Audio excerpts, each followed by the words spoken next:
good morning and happy graduation day. Yeah. Woo! Woo! I am pleased to know that our students sitting behind me know exactly when they're supposed to graduate. The year 2016. And we look forward to each and every one of them step across the stage or on the field receiving their high school diploma. This morning, it is my pleasure and my privilege to introduce our keynote speaker. Kevin Johnson is a professional boxer. Born in Asbury Park, New Jersey on September 7, 1979. Yeah. Known as the kingpin in the world of professional boxing. Kevin has compiled a professional record of 26 wins, 1 loss, 1 draw, and has been featured on a number of televised boxing programs, including but not limited to Showtime Showbox, The Next Generation, HBO's World Boxing Championship, and ESPN Friday Night Fights. Kevin was first introduced to boxing in 1997 at the age of 17 by Neville Nelson, a well-known manager and promoter in the music industry. Impressed by his size and his athleticism, Nelson introduced Kevin to boxing trainer Freddie Johnson of AC Duke's Gym in Newark, New Jersey. Under the tutelage of Freddie Johnson, Kevin began his amateur career in the winter of 1998 by competing in the New Jersey State Diamond Gloves tournament in the novice heavyweight division, making it all the way to the finals before losing a disputed decision. In 1999, Kevin entered the New Jersey State Diamond Gloves tournament again, this time reaching and winning the finals in the novice heavyweight division. In the fall of 2002, Kevin was introduced to former heavyweight champion of the world and boxing legend Larry Holmes by a mutual friend, former NBA star Darryl Chocolate Thunder Dawkins. Impressed with Kevin's skills, athleticism, and charisma, Holmes took Kevin under his wings, working with him in his Eastern PA gym exclusively for several months before securing him his first professional fight. On February 13, 2003, Johnson turned pro under the watchful eye of Larry Holmes. Kevin compiled a 3-0 record under the tutelage of Larry Holmes before moving on to work with his trainers Charles Dewdrop Young and David Horn. Johnson quickly began garnering notice from the boxing world for his pure athleticism and lightning quick hands, and seemingly had every major promoter in the industry after him. On March 31st, 2012, Kevin captured the International Boxing Federation Australian Heavyweight Championship in Brisbane, Queensland, Australia, in one of the biggest professional boxing events in Australian history. Born into a family of 7, 4 sisters and 2 brothers, raised by a single mother and his grandmother. His mother is his inspiration. Once again, his mother is his inspiration. Before every fight, she is the last person to speak to him, calling and praying for him before he enters the ring. Kevin is a single parent, raising his daughter Fatima since the death of her mother in 2002. Outside the ring, when not trained to fight, Kevin works in real estate and property management throughout the state of New Jersey. At this time, it is my distinct privilege and pleasure to introduce one of our own from Asbury Park, New Jersey, the IBF heavyweight champion of the world, Mr. Kevin.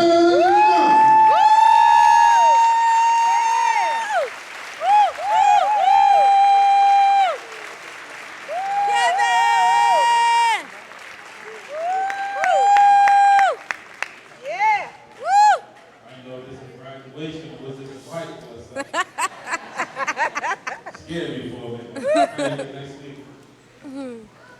But I wrote last night I was up, I was writing a bunch of stuff. I wrote a speech for the kids, a speech for the parents, but this morning when I woke up, I just threw it away. Because I said to myself, nothing is better to speak to the kids than just coming from your heart.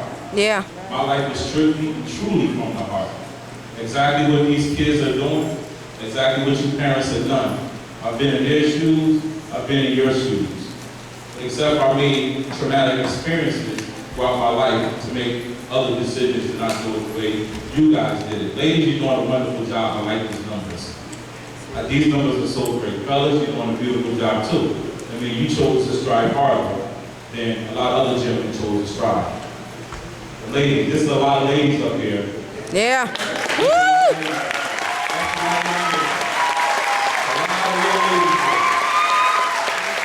For the fellas, I know I'm a guy, as well as being a professional guy, I'm a street guy as well. So I know for a lot of other fellas, you guys chose to make the right decision, to stay on the right path, and keep education first, and keep the streets last. That's so right. I'm glad to give you guys. Yeah! Woo! But once again, this is a lot of ladies here. This is a lot of ladies. I being from Asbury Park, having 7 brothers and sisters, I wasn't the one that wanted to make all the right decisions. All my brothers and sisters made straight A's. That's what they did for a living. I mean, bringing home an A was like on the bacon in the kitchen. It was nothing. It was something every day. Matter of fact, I remember one time my brother, he made straight A's almost throughout the whole school year. And I brought my report card home first. I believe it was a report card from his base. Uh-oh. I'll talk to you about that after. But I brought my report card home first. I gave my report card to my mother, and I was delighted. I had 1 A, a couple B's, few C's, and D. I think it was there, so my mom was upset about the D. There she going into disciplinary mode. And just before she was about to discipline, my brother walked in with this look on his face as though the world fell on his shoulders. So my mom stopped about discipline. What's wrong with you? Oh, he was ecstatic. He was all around. He had about 7 A's and 1 B, and he was crying. Oh, man. You know what I can give for your report card? You know the rewards I can bring? But school and education, I didn't keep it first. I kept friends, I kept being a class clown, I kept the streets, I kept all of that first. Education wasn't my thing to keep first, but I paid for it. How they say, you fall down, can you get up? So not keeping education first, I was always a follower. I never set my own path. Like I know today, when you're a man or you're a woman and you're on a mission to get try to stop you from it, it's powerful and nobody else can touch it or move you from it if we make the right choices and the right decisions. No one can break it. I never had that guideline, never had that goal.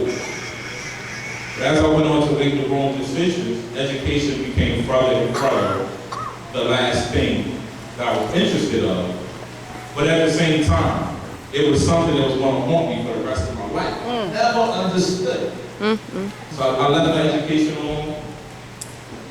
But it burned me like fire because I knew it, I felt it was something that was going to haunt me for the rest of my life.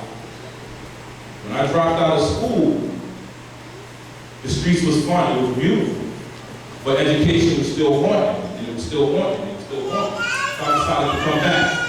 Then I dropped out again. Then I decided to come back. And then I dropped out again. And all of a sudden I had a child. And now education was starting to not haunt me, it was knocking on my door. And the thought came in my head at the age of 21 years old, you have a child now.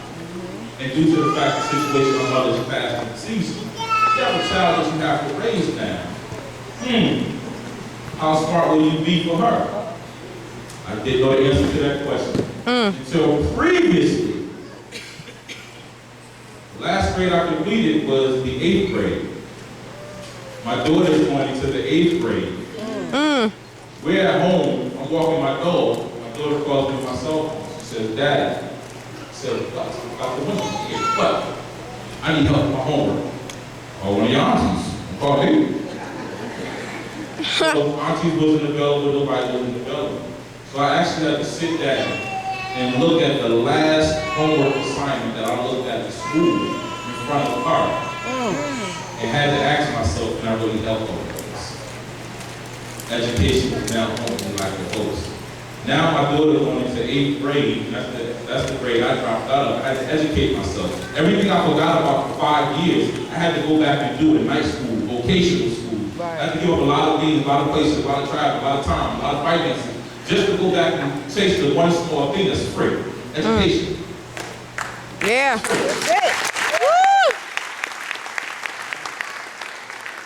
So now dearly, what actually was free for me is actually costing me more than anything in the world. Because I have to pursue my education.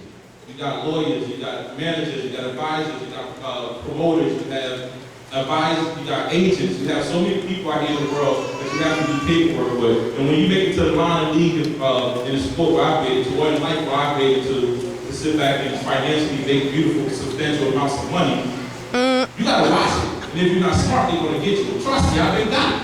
I learned again. Not reading the right contracts, not paying attention to my bank account. Oh, I forgot by the God of me for the God who trying to be good. She put my jacket behind my back. This arch. How bad will education wants you if you're not here? Oh, it's going to come back for you. It's going to get this power from you. Now, it's going See to what you did to us? That's going to invest everything you have on your mind. It's going to get out of your money too. I have spoken words. I think my sister, I love my sister Karen to death. She's been in the middle school. Woo! Karen! It makes me feel good always to see her. She made this possible. I was supposed to be in London, England yesterday, getting ready for a fight. And I've never in my life looked my sister in the face and not made anything happen. And also I have my best friend in the house. So that was it's beautiful. It's a beautiful thing. Everything I had then, I still got now. Got my sister, and still got my best friend. My mother's not here, but she's somewhere praying, so she's here spiritually. Right. Before I go, I have a couple words. This is very deep. Not a poem, it's not poetry. This is called truth. This is called real life. There's too many prisons and not enough schools. Too many weapons and not enough tools. Not enough teachers, it's too many fools. You see, me, I'm from where fights is born.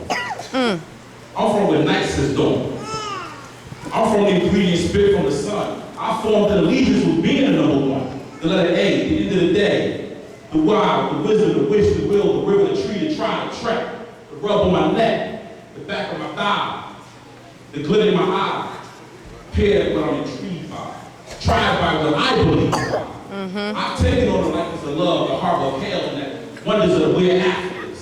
And I've learned from all my disasters. I've died toothless 144,000 times. I got 144,000 rhymes. But they won't stay locked away in my brain cell, nor would ever end up in the jail cell. To the class this year, keep on making the right decision and the right choices. There's two things in life we have.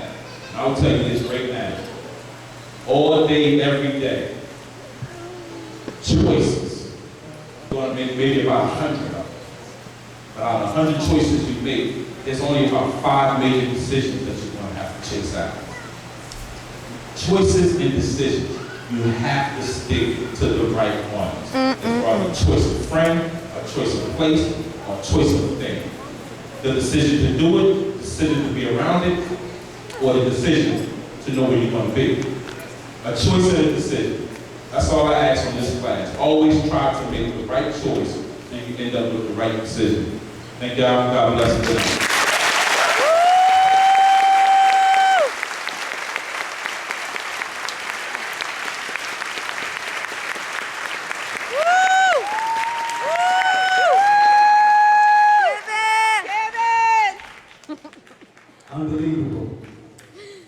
I'm gonna try to make this quick because I can't compete with that.